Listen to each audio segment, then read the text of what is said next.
This was one of my daddy's plows. We had a Oliver solid wing number 10, and we had a field that was just red sticky land.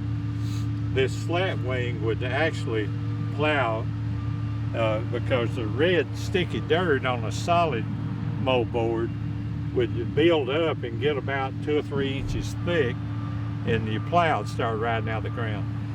It'll stick to the slats, but still you have a surface there, just be a little strip, and they plow better in sticky ground.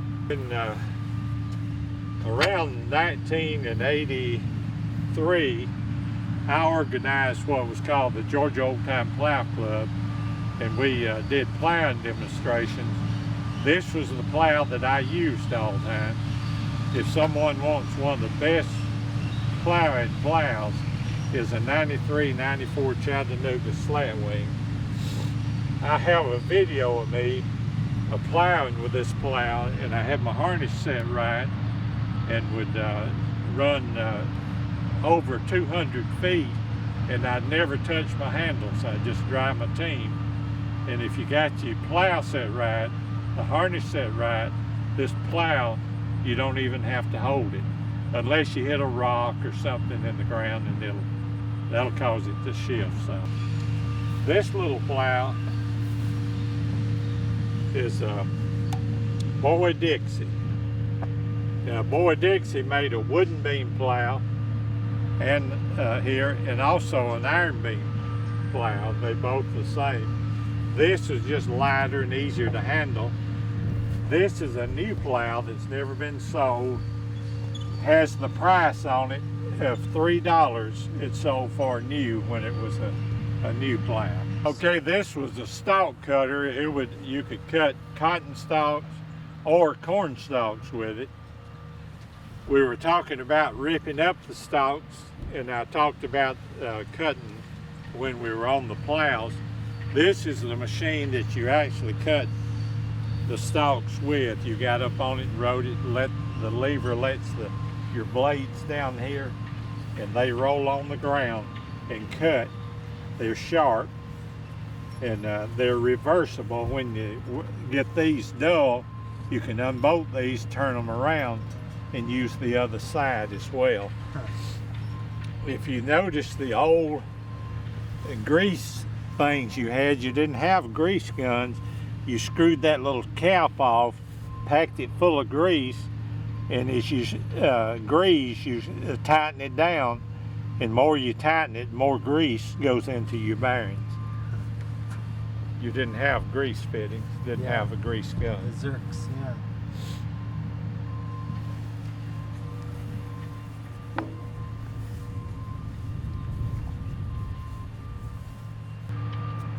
This is a number 9 International Mowing Machine.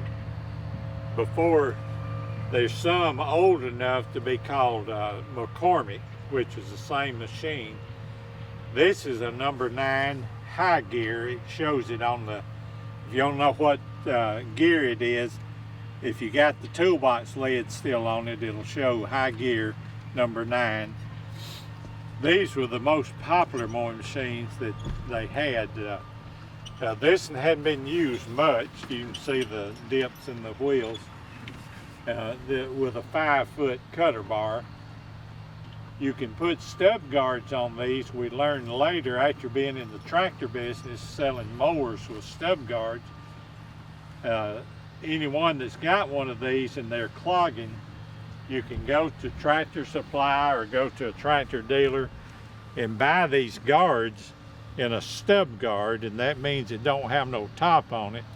The only thing you have to do is put a hole down on every guard to make it work good, but you can put stub guards on them, and you can go out here and mow when the hay is wet, tall, and it will not clog. They'll really cut good. I showed a boy how to fix one a couple of weeks ago, and he went out and mowed at 8 o'clock one morning, grass up almost waist high, and never did clog, did a super job. After you mowed your hay with this, you had the hay rake that you could use. And this is what's called a dump hay rake. You take the lever over here and you let your teeth down, and you put your foot on this as a hold down to help hold the teeth down good.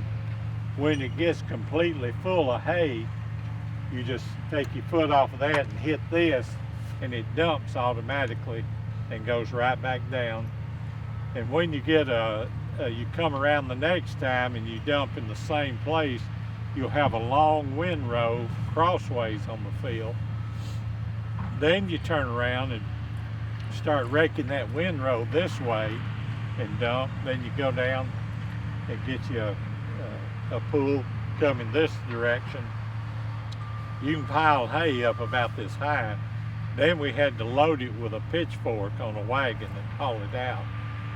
You can, this is set up for 2 mules to pull, or you can take the short piece out of the tub there, move this one over to this area, move that one over to those boat holes, and you got shafts and you can work one animal to it because they're very easy to pull and weren't hard to pull at all.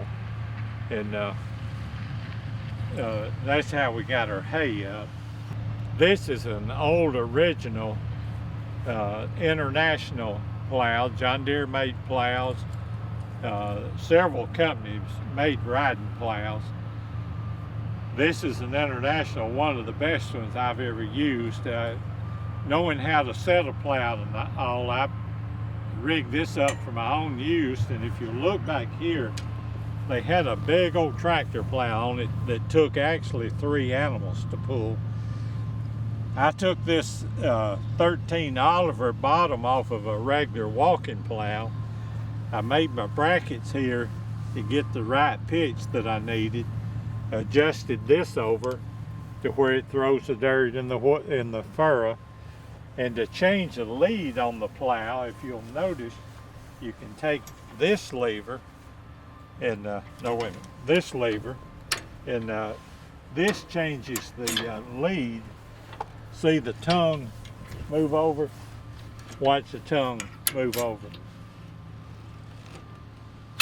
So you can change, and what that does, that puts it closer over there, or if you want it back this way, you'd run it back this way. This right here just levels. When you get in the furrow, it's like this. You can let this side down and get your plow back level, because a plow will not run good if it's running like this. It's running on the outside of the point, it'll ride out the ground.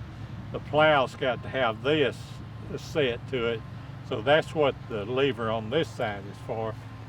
The one on this side raises and lowers this wheel, and you just pull that lever back and it lets the plow down in the ground. And if you see the little foot lever right here, when you get to the end of where you're plowing, just kick that down and it raises the plow automatically. Now, originally this had a little old leaf spring that come up like this, and you had a metal pan seat on it, and they ride rough. So I just bolted me a bracket on it, put me a comfort spring riding tractor seat on it. I come on back here and put me another bracket for my umbrella. I got an umbrella that goes on it, so I can go out in the field and plow and be under the umbrella. This was one of the first old balers that they came out with, and a horse is set here and almost the wood's rotted on it, but you let those wheels down and hook one animal to it, and it goes around and around and works the plunger. You feed this with a pitchfork in the hopper, and when you get a bale about the length you want it, these blocks here, you drop them in there, and then you've got room to run your wire to tie it different lengths.